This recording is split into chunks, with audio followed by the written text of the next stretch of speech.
Arr, happy a Friday. I be a pirate. I'm not really a pirate, but I thought today we should do some pirate stories because we haven't done that in a long time. And even though we're not doing it in person, that doesn't mean we can't share some fun times like every Friday. So, are y'all ready? Let's get started with our first pirate story, Pirates on the Farm. No one ever imagined that 5 swashbuckling pirates would settle into our proper little southern community. But they did. They traded doubloons for dirt and bought the farm right next door. Joey, my little brother, was delighted. He stopped calling me sis and started calling me matey. Mother was horrified. She rode into town and asked Sheriff Harlow if there were any laws prohibiting pirates from owning land. There weren't. So she hurried home, took her pine box full of money down from the kitchen cupboard and hid it under the floorboard. Dad strolled over the hill and helped the pirates unload their trucks. Within a week, the pirates next door had built a new barn. We'd never seen anything like it. Mother called it disgraceful. Joey begged to walk the plank. Dad nailed down the loose boards, patched a hole on the poop deck, and rescued a piglet from the crow's nest chicken coop. The pirates next door were not clever farmers. They didn't know anything about planting seeds, watering, milking a cow, riding a horse, harvesting corn, or shearing sheep. Dad, however, was an old hand at farming. He'd worked alongside the pirates as often as he could, and he gave them his farmer's almanac. The pirates next door lacked social savvy. My whole family was quite shocked the night we discovered the sea dog definition of a dinner invitation. The grub was ghastly. Hardtack, crusty cheese, and fish stew. The pirates beamed as Digger scooped a fish head onto each of our plates. Mother screamed. Joey asked if you're supposed to eat the eyeballs. Dad asked for seconds. Our church has never been as silent as the Sunday 5 pirates showed up and plopped themselves down in the front row. Mother and Mrs. Mayfield began organizing a Band the Buccaneers Brigade. Joey tied on an eye patch. Dad went forward, shook the pirate's hand, and sat down beside them. He didn't change pews when they belted out yo-ho-ho as the words to every hymn, and he didn't flinch when they looted the offering. He just added money and passed the plate.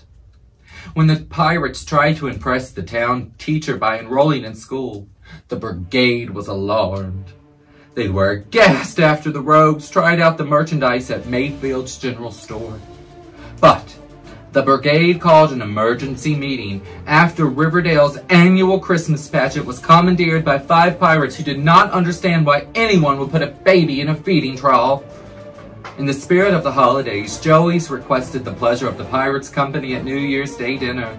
It was the first time anyone had invited them anywhere. Ever. Mother protested, but Dad insisted. The pirates amazed all of us when they arrived with a parrot for Joey, a one-of-a-kind weather vane for Dad, a scrimshawed whalebone for me, and a beautifully bejeweled hat pin for Mother. Despite Stretch's tales about seasickness and scurvy, the evening was wonderful. Until Sheriff Harlow and the brigade arrived with a court order demanding the pirates pay for stolen offerings, runaway livestock, and damages to Mayfield's general store. And if they couldn't pay, the brigade would sell the pirates' farm and set them sailing. But all the pirates' doubloons had been spent on land and livestock, planks and plows and graves and gifts for their friends. Fortunately, Mother had an idea. Now, Mother asked the pirates to supper every Saturday. She serves delicious spanguli, bone soup, and hardtack. Joey shows off Jolly Roger's latest tricks. Dad and the pirates discuss the weather before playing a spirited game of knucklebones. I practice the art of scrimshaw. As for the pirates, dinner invitations are much more civilized, and Reverend Springer often finds surprises in the offering plate. The pirates train horses, shear sheep, and grow gorgeous vegetables, although Dad still supervises the livestock branding. They are successful farmers. Joey howls, "Maroon the landlubbers for mutiny." Mother shakes her head and marvels, "Who'd have thought?" But Dad says, when you plant love, it grows. I'm just glad we're friends with the people next door. I wish we'd have some pirates next door. That'd be a nice change of pace. Let's do pirate versus pirate. Bad Bart was the biggest, burliest pirate this side of the Atlantic. But he wanted to be the biggest, burliest pirate in all the world, and the richest. So one day he roared, "Hoist the anchor, me hearties! Raise the high the flag! We sail till I be the best!" Meanwhile, another pirate tapped her gold tooth and squinted out to sea. Mean Mo was the maddest, mightiest pirate this side of the Pacific. But am I the maddest, mightiest pirate in the world, she wondered, and the richest? So she set sail to find out. The earth being round, the two met in the middle. "Ahoy and avast!" roared Bad Bart. "Swing aside and let me pass." "Swing yourself, you scurvy dog!" Mean Mo roared right back. Bad Bart blinked. He wasn't used to backtalk. He tried again. "I be the biggest and burliest, and I be the maddest and mightiest," Mean Mo interrupted. "I'll not move for a rogue like ye." "Rogue I am, Bad Bart. Thou, deck swabber, grog swimmer, land lubber, bile rat, sea skunk, gentleman." Mean Mo roared, "Lady." Such insults! Bad Bart stomped off to his quarters. Mean Mo to hers. They sulked and stewed for 2 whole days before they came out again. "Mean Mo, ye be getting one more chance. Will ya swing aside or no?" Bad Bart hollered. "Never!" roared Mean Mo. "Ready the cannons, men." "Wait a minute, Captain," piped up Bad Bart's rowdy crew. "Blowing holes in ships won't do." Mean Mo's rascally crew agreed. "Ye need to figure this out fair and square, just the two of ye." "A race," Mean Mo challenged, "unless ye be scared of a few wee sharks." "Bring on the sharks," Bad Bart roared. "At least their teeth be straighter than yours." And with that, the two jumped into the sea. They splashed and swam, floated and freestyled, dived and dog-paddled. They wore out 20 sharks, and at the end of 3 whole days, a tie! Both crews agreed. "I call for another contest." Bad Bart puffed out his chest. "Can that girly arm throw a cannonball?" In answer, Mean Mo grabbed one and hurled it far out to sea. Ploop! Bad Bart grabbed and hurled. Ploop! This went on for 4 whole days, till they ran out of cannonballs. A tie! Then there was the mass climbing. Tie! Arms. Tie! And even hardtack feet. A tie! Well, Bad Bart may have been the biggest, burliest pirate, but clearly Mean Mo was the maddest and mightiest. It was only one contest left. It was time for a treasure hunt. The crews poured out grog and settled on deck. Bad Bart dragged up his treasure chest, and Mean Mo cracked her up. 1, 2, 3, 4, 5, 6. Such shine and sheen, glitter and gleam. 47, 48, 49, 62, 63, 64. Piles of gold and jewels, mounds of rings and belts and crowns. 782, 783, 780. 835, 836, 837. Finally, Bad Bart leaned back and gasped. 1,953!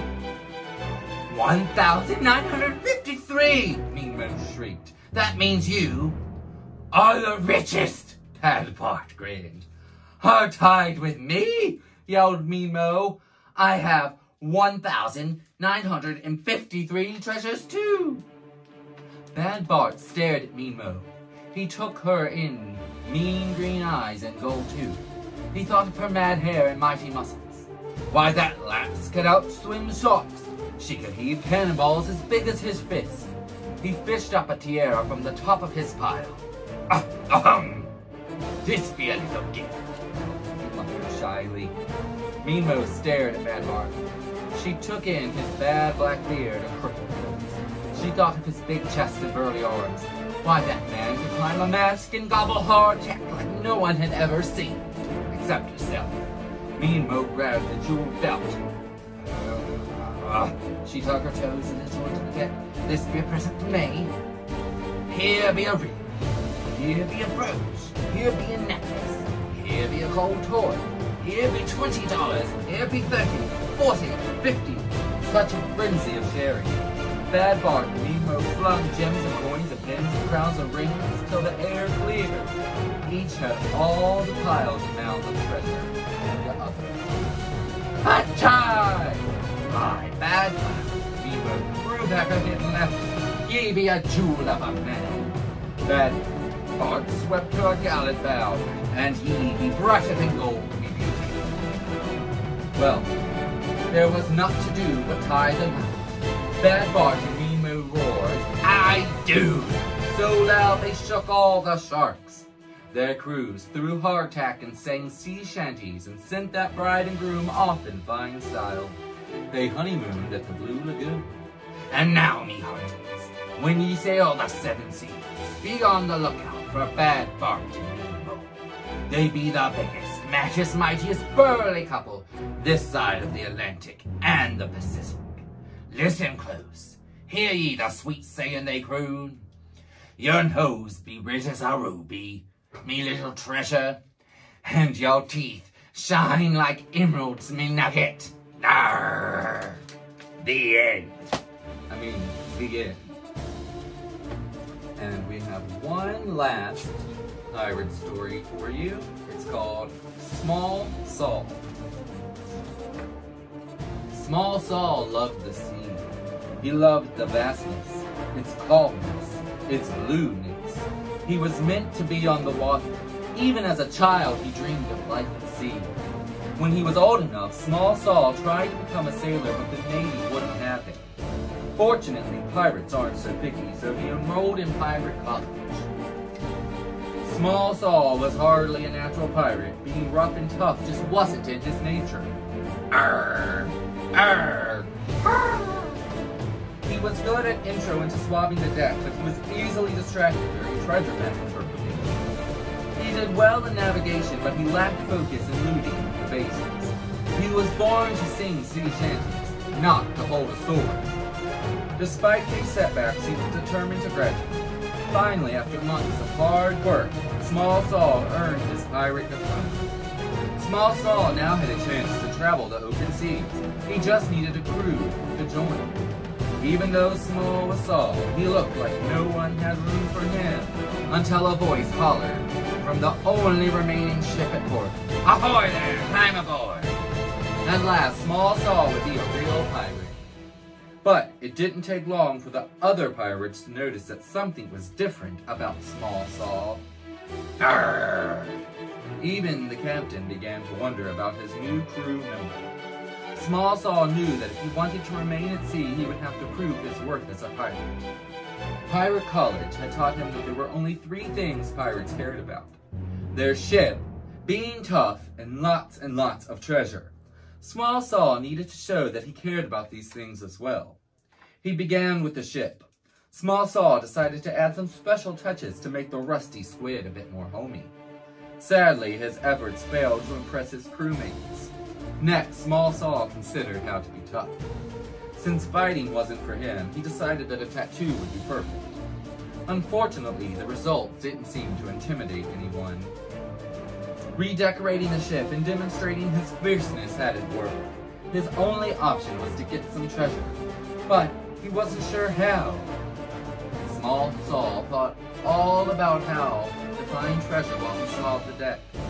He stewed about it through battles. He mulled it over during kitchen duty.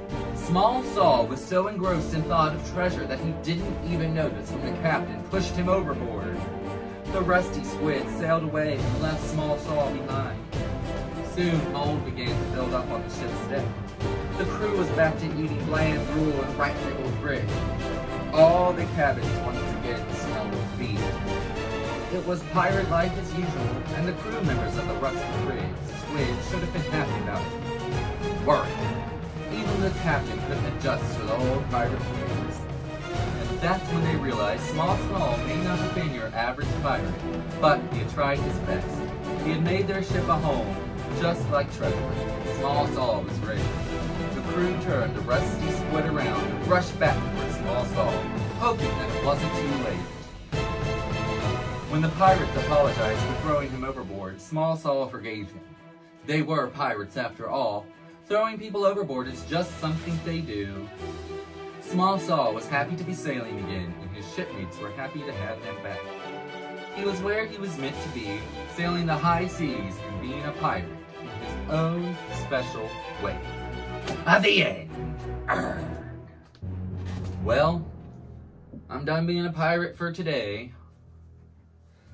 But until next time, happy Friday, me hearties. Arrgh.